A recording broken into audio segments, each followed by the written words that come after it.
Hello everyone, welcome to my YouTube channel. मैं हूं chartered accountant दीप किन्रा और आज का हमारा टॉपिक ऑफ डिस्कशन है input tax credit in GST. जैसा कि हम जानते हैं कि आईटीसी एक बहुत वाइड टॉपिक है। It is practically not possible कि मैं एक ही वीडियो में वो सारा का सारा टॉपिक कवर करूं। सो हमने ऐसा डिसाइड किया है कि इस वीडियो को हम 3 पार्ट्स में बनाएंगे, जिसमें जो पहला पार्ट दैट इज जो आज का पार्ट है उसमें हम ये समझेंगे कि आईटीसी क्या होता है, आईटीसी को अवेल करने के लिए कौन कौन सी रिक्वायरमेंट्स की फुलफिलमेंट करनी पड़ती है और इस आईटीसी को अवेल करने में प्रैक्टिकल प्रॉब्लम्स क्या आ रही हैं। तो बने रहिएगा मेरे साथ इस वीडियो के अंत तक और मैं कोशिश करूंगा कि आपकी सारी कंफ्यूजन्स को क्लियर कर पाऊं। सबसे पहले समझते हैं कि इनपुट टैक्स क्रेडिट होता क्या है। तो अपने नाम से ही क्लियर है, इनपुट का मतलब बिजनेस में आने वाली चीज। मतलब अगर मैं कोई परचेज कर रहा हूं तो परचेज में रॉ मटेरियल या फिनिश गुड्स मेरे बिजनेस में डायरेक्टली एंटर कर रहे हैं, या कोई कैपिटल गुड्स मैंने परचेज किया। इवन कि अगर मैंने कोई एक्सपेंस भी किया है और उसके ऊपर भी जीएसटी पे किया है, वो भी इनपुट की कैटेगरी में फॉल करता है। टैक्स यानी कि इनपुट को परचेज करने में या कैपिटल गुड्स को परचेज करने में जो भी मैंने टैक्स पे किया है उसमें उसका मतलब टैक्स होता है। एंड क्रेडिट का मतलब उस अमाउंट का मुझे क्रेडिट मिल जाता है while discharging my liability of GST. ऐसा समझते हैं कि मैंने 1 लाख का माल किसी को बेचा जिसके ऊपर 18% के हिसाब से मैंने उससे 18,000 रुपए चार्ज कर लिया।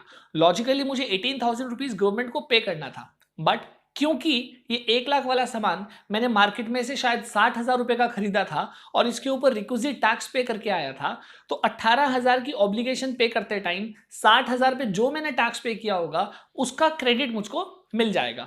मतलब ये कि मुझे नेट ऑफ टैक्स पे करना पड़ेगा, ना कि पूरा का पूरा 18,000 रुपए पे करना पड़ेगा। सेकेंड बात आती है कि आईटीसी में अवेल कब कब कर सकता हूं। तो देर आर फ्यू रिक्वायरमेंट्स, अगर हम उन रिक्वायरमेंट्स को फुलफिल कर देंगे तो हमें आईटीसी अवेलेबल हो जाएगा। सबसे पहली रिक्वायरमेंट कि आप जीएसटी में रजिस्टर्ड होने चाहिए और रजिस्ट्रेशन भी एक रेगुलर रजिस्ट्रेशन होना चाहिए, कोई कॉम्पोजिट रजिस्ट्रेशन नहीं होना चाहिए। तो कंडीशन नंबर 1 बिल्कुल सिंपल है कि आप जीएसटी में रजिस्टर्ड हैं और रेगुलर टाइप का रजिस्ट्रेशन ले रखा है, कॉम्पोजिट टाइप का रजिस्ट्रेशन नहीं ले रखा। नंबर 2, जैसे कि गवर्नमेंट ने जब जीएसटी आया था तो क्लेम किया था कि it is a seamless credit, कि हम आपको 100% चीजों का क्रेडिट देंगे। तो जो भी खर्चा या जो भी परचेज या जो भी कैपिटल गुड्स बिजनेस में इस्तेमाल करने के लिए या बिजनेस के संदर्भ में किया गया है, उन सबके ऊपर टैक्स रेट की छूट मिलेगी। हालांकि इसमें एक ब्लॉक क्रेडिट का कॉन्सेप्ट भी है, जहां गवर्नमेंट ने आपकी कुछ चीजों के क्रेडिट को ब्लॉक कर रखा है। हम इसी वीडियो के पार्ट 2 में ब्लॉक क्रेडिट प्रॉपर्ली डिटेल में समझेंगे, बट तब तक ये समझिए कि कुछ चीजों का क्रेडिट हमको ब्लॉक कर रखा है। नेक्स्ट कंडीशन इज हमारे पास एक डॉक्यूमेंट या ऐसा कोई डॉक्यूमेंट होना चाहिए जो ये सिद्ध कर पाए कि मैंने एक्चुअली माल परचेज किया है या एक्चुअली एक्सपेंस इंकर किया है। वो टैक्स इनवॉइस हो सकता है, वो डेबिट नोट हो सकता है, या वो इसके अलावा कोई और डॉक्यूमेंट भी हो सकता है। प्लस यदि मेरे गुड्स परचेज में कोई मूवमेंट था तो ऑफिसर मुझसे क्लेम कर सकता है कि मुझे ईवे बिल की डिटेल चाहिए, वो भी एक वैलिड रिक्वायरमेंट होगी। इसके बाद एक और रिक्वायरमेंट आती है कि वो गुड्स एक्चुअली मेरे बिजनेस में रिसीव हुए हों। अगर मैं गुड्स की बात करूं या कैपिटल गुड्स चाहे वो नॉर्मल गुड्स हों उनकी बात करूं, तो रिक्वायरमेंट ये है कि वो मेरे बिजनेस में एक्चुअली रिसीव होने चाहिए। बट यहां पर एक bill to ship to model आता है। अकॉर्डिंग टू दैट मॉडल, अगर मेरे यहां पर गुड्स रिसीव नहीं भी हुए तब भी ये मान लिया जाता है कि मेरे यहाँ पे गुड्स रिसीव हुए हैं। वो कैसे? For example, I am a dealer in Uttar Pradesh और मैं मुंबई की एक कंपनी से माल परचेज करता हूँ। मुझे पता है कि माल डायरेक्टली ऐसा का ऐसा ही मुझे आगे उत्तराखंड में बेचना है। तो इट माइट बी पॉसिबल कि मैं कंपनी को बोलूं कि आप बिलिंग मेरे नाम पे कर दीजिए, बट ऑर्डर को वहां पर शिप कर दीजिएगा डायरेक्टली उत्तराखंड में। ऐसा होगा। ऐसे केस में मेरे पास एक्चुअली गुड्स रिसीव नहीं हुए हैं, बट ये प्रिज्यूम कर लिया जाएगा कि गुड्स मेरे पास रिसीव हुए हैं। इस पूरी ट्रांजैक्शन को 2 पार्ट में डिवाइड करके समझा जाएगा कि मुंबई से उत्तर प्रदेश में माल आया और उत्तर प्रदेश से उत्तराखंड गया। हालांकि ट्रांसपोर्टेशन सिंगल है, but it will be considered as multiple transaction. तो मेरी requirement of receipt of goods को प्रिज्यूम कर लिया जाएगा और मेरे को आईटीसी अवेलेबल करवा दिया जाएगा। नेक्स्ट एक और कंडीशन जो कि अभी रिसेंटली अटैच की गई है, रादर ऐड की गई है। अकॉर्डिंग टू दैट, यदि आपने किसी से माल परचेज किया है तो वो सेलर अपनी जीएसटी रिटर्न में ये बताएगा कि उसने आपको माल बेचा है।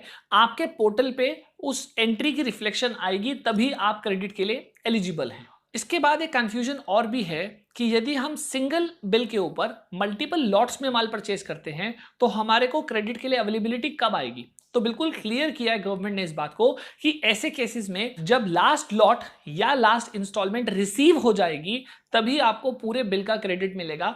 उससे पहले आपको क्रेडिट नहीं मिलेगा। गवर्नमेंट ने सेलर को या रादर अनपेड सेलर को प्रोटेक्ट करने के लिए एक और रूल बनाया था। उसकी प्रैक्टिकल इंप्लीकेशन कितनी ज़्यादा है वो तो मैं नहीं जानता, बट गवर्नमेंट ने जो रूल बनाया था वो ये था कि यदि एज अ सेलर आपने किसी को माल बेचा और आपने पोर्टल पे रिफ्लेक्ट भी कर दिया कि हमने इसको माल बेचा है और उसने क्रेडिट अवेल कर लिया, but due to any of the reasons within 180 days यदि उस इंसान ने पेमेंट नहीं करी और आपने अपने पोर्टल पे ये फ्लैग रिफ्लेक्ट कर दिया कि the payment against this invoice has not been received, मतलब इस बिल के अगेंस्ट हमें पेमेंट नहीं मिली है, तो गवर्नमेंट 180 दिन के बाद जब आप ये फ्लैग एक्टिव करेंगे उस अमाउंट को, उस आईटीसी को रिवर्सल कर देगा। बट ये रिवर्सल परमानेंट नहीं होता। जब भी आप दोबारा इस फ्लैग को ये दिखाएंगे कि पेमेंट हो चुकी है, वो आईटीसी दोबारा से अवेलेबल हो जाएगा उस परचेसर के पास। एक और कंफ्यूजन है in context to capital goods, because capital goods के ऊपर जब जीएसटी लग के आता है तो कंफ्यूजन ये होती है कि हम अपने बिजनेस में किस अमाउंट को एसेट की तरह डेबिट करें, वो इंक्लूसिव ऑफ जीएसटी होना चाहिए या एक्सक्लूसिव ऑफ जीएसटी होना चाहिए। तो रूल बिल्कुल सिंपल है, यदि आपको उस जीएसटी का क्रेडिट मिल रहा है तो आप एक्सक्लूसिव ऑफ जीएसटी अमाउंट को ही अपने बैलेंस शीट में डेबिट करेंगे और उसी के ऊपर डेप्रिसिएशन क्लेम करेंगे। और अगर आपको वो क्रेडिट नहीं मिल रहा है, किसी भी कारण से क्रेडिट नहीं मिल रहा, फॉर एग्जाम्पल या तो वो आइटम ब्लॉक क्रेडिट में है, या सेकंड एग्जांपल हो सकता है कि आप कॉम्पोजिट डीलर हो, या थर्ड हो सकता है कि आप रजिस्टर्ड ही ना हो, इन तीनों केसेस में आपको उस अमाउंट पेड का क्रेडिट नहीं मिलेगा। देयरफॉर ऐसे केसेस में पूरा का पूरा अमाउंट आपके एसेट की तरह डेबिट होगा और पूरे अमाउंट के ऊपर आप डेप्रिसिएशन क्लेम कर पाएंगे। सो यदि एग्जाम्पल के लिए समझें, मैंने 10 लाख का एक एसेट परचेज किया जिसके ऊपर 18% के हिसाब से 1,80,000 रुपए जीएसटी का पे किया, तो अगर मुझे क्रेडिट मिलता है तो 1,80,000 मेरे क्रेडिट लेजर में चला जाएगा और 10 लाख मेरे बैलेंस शीट में एज ए एसेट रिफ्लेक्ट होगा और मैं डेप्रिसिएशन 10 लाख के ऊपर क्लेम करूंगा। But for example due to any of those 3 reasons, चाहे मैं रजिस्टर्ड नहीं हूं या मैं कॉम्पोजिट रजिस्टर्ड हूं या फिर वो ब्लॉक क्रेडिट में है, इन तीनों केसेस में मेरे को क्रेडिट नहीं मिलेगा और जो मेरे बैलेंस शीट में एसेट की वैल्यू जाएगी दैट विल बी 11,80,000 रुपीज और मैं उसी के ऊपर डेप्रिसिएशन क्लेम करूंगा। एक और कंफ्यूजन है कि हम कब तक अपना क्रेडिट क्लेम कर सकते हैं, तो गवर्नमेंट ने इसके ऊपर रूल्स बनाए हैं। रूल फॉर एग्जांपल समझते हैं कि 2021 के कॉन्टेक्स्ट में किसी भी महीने का, 2021 मतलब 1/4/2020 से लेके 31 मार्च 2021 तक किसी भी महीने का कोई भी क्रेडिट मैं लेने से रह गया तो मैं मैक्सिमम किस पीरियड तक ले सकता हूं, दैट इज सितंबर 2021 की GSTR 3B monthly return file करने से पहले, या फिर 2021 के कंटेक्स्ट में जो भी एनुअल रिटर्न की डेट होगी उससे पहले, जो भी इन दोनों में से डेट्स पहले आएगी उससे पहले मैं आईटीसी क्लेम कर सकता हूं, उसके बाद मैं आईटीसी क्लेम नहीं कर पाऊंगा। इसके बाद एक या दो क्लैरिफिकेशंस और हैं।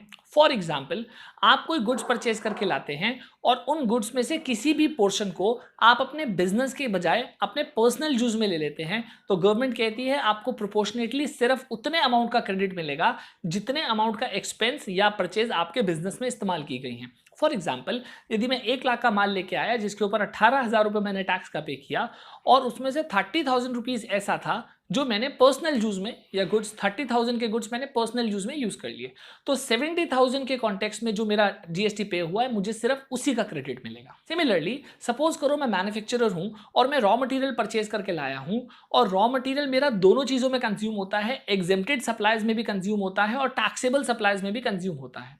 तो जितना पोर्शन एग्जेम्प्टेड सप्लाई में, for example total raw material का 40% पोर्शन एग्जेम्प्टेड सप्लाई में यूज होता है, तो जितना जीएसटी मैंने पे किया है उसका 40% डिसअलाउ हो जाएगा और जितना टैक्सेबल, दैट इज 60% मेरा टैक्सेबल में यूज हो रहा था, तो 60% मुझे अलाउ हो जाएगा।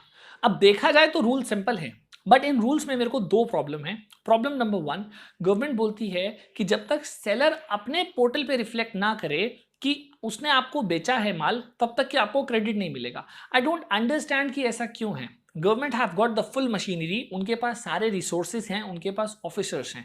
एक परचेजर जिसने एक्चुअली माल परचेज किया है, एक्चुअली पेमेंट करी है, उसके पास एक्चुअली बिल है, उसके पास गुड्स रिसीव हो गए हैं, फिर उसको क्रेडिट के लिए डिनायल क्यों दिया जाता है? अगर कोई परचेजर बता रहा है कि मैंने इस रजिस्टर्ड डीलर से माल परचेज किया है and I am availing the credit, तो गवर्नमेंट का ये काम बनता है कि गवर्नमेंट उस सेलर से पूछे कि आपने सेल क्यों नहीं दिखाई, और अगर सेलर ने सेल नहीं दिखाई तो उसके ऊपर पेनल्टी लगनी चाहिए, उसके ऊपर कोई इंटरेस्ट लगना चाहिए, ना कि परचेजर को हरास करना चाहिए। सो आई स्ट्रांगली रिकमेंड कि लोगों को समझना चाहिए, रादर गवर्नमेंट को, लोग तो समझ लेंगे, रादर गवर्नमेंट को समझना चाहिए कि ये एक तरह से बायर के साथ बहुत नाइंसाफी है कि उसने माल परचेज किया, सब कुछ कर लिया, सारी रिक्वायरमेंट पूरी कर ली, सिर्फ इसलिए कि सेलर ने अपने पोर्टल पे रिफ्लेक्ट नहीं किया या भूल गया, तो इस वजह से मेरा क्रेडिट डिनायल हो जाए। I don't get this point. Problem number 2 is government का मैक्सिमम टाइम लिमिट लगाना कि इसके बाद आप आईटीसी क्रेडिट नहीं ले पाएंगे। ऐसा है, फॉर एग्जांपल ये समझते हैं कि 17-18 में मेरा एक सेल का बिल छूट गया था जिसके ऊपर मैंने टैक्स पे नहीं किया था, और एक परचेज का बिल छूट गया था जिसके ऊपर मैंने आईटीसी क्लेम नहीं किया था। अब सपोज गवर्नमेंट को मेरा सेल का बिल मिलता है तो गवर्नमेंट मुझसे टैक्स भी लेगी, इंटरेस्ट भी लेगी, पेनल्टी भी लेगी, राइट। बट अगर वो उसी पीरियड का मेरा परचेज का बिल है जिसके ऊपर मेरे को आईटीसी मिलना चाहिए था बट चूक गया, उस केस में गवर्नमेंट मुझे आईटीसी अलाउ नहीं करेगी, because I am standing in 2021 और मेरा 17-18 का बिल है। तो मुझे यह समझ नहीं आता कि दोनों में इक्वालिटी क्यों नहीं है, क्यों ऐसा नहीं करते कि अगर पुराना आपका परचेज का बिल छूट गया तो आईटीसी ले लीजिए, सेल का बिल छूट गया तो आप टैक्स पे कर दीजिए। तो गवर्नमेंट को इसमें इक्विलिब्रियम बनाना पड़ेगा, गवर्नमेंट को बोलना पड़ेगा कि साहब आईटीसी छूटा है तो ले लो। तो ये दोनों में इतना मतभेद नहीं होना चाहिए, दोनों रूल्स पैरेलल चलने चाहिए। या तो आप ये कह दीजिए कि आउटपुट के ऊपर हम लायबिलिटी भी आपसे नहीं एक्सेप्ट करेंगे, या फिर आईटीसी भी हमें अवेल करवाइए। I strongly recommend and I request the government कि प्लीज इन रूल्स को चेंज कीजिए या इनके ऊपर एक बारी डिटेल में मंथन कीजिए कि इससे परचेजर का एक्चुअली बहुत सारा क्रेडिट लॉस हो रहा है और बहुत नुकसान हो रहा है। आई होप ये पार्ट 1 ऑफ द आईटीसी आपको अच्छा लगा होगा। अगर ऐसा है तो इस वीडियो को जरूर लाइक और शेयर कीजिए। अगर आपके साथ जेन्युइनली कोई प्रॉब्लम आ रही है तो आप कमेंट करके बता सकते हैं। यदि कोई बहुत डिटेल्ड प्रॉब्लम आप डिस्कस करना चाहें तो लास्ट में नंबर दिया है, आप अपॉइंटमेंट बुक कर सकते हैं।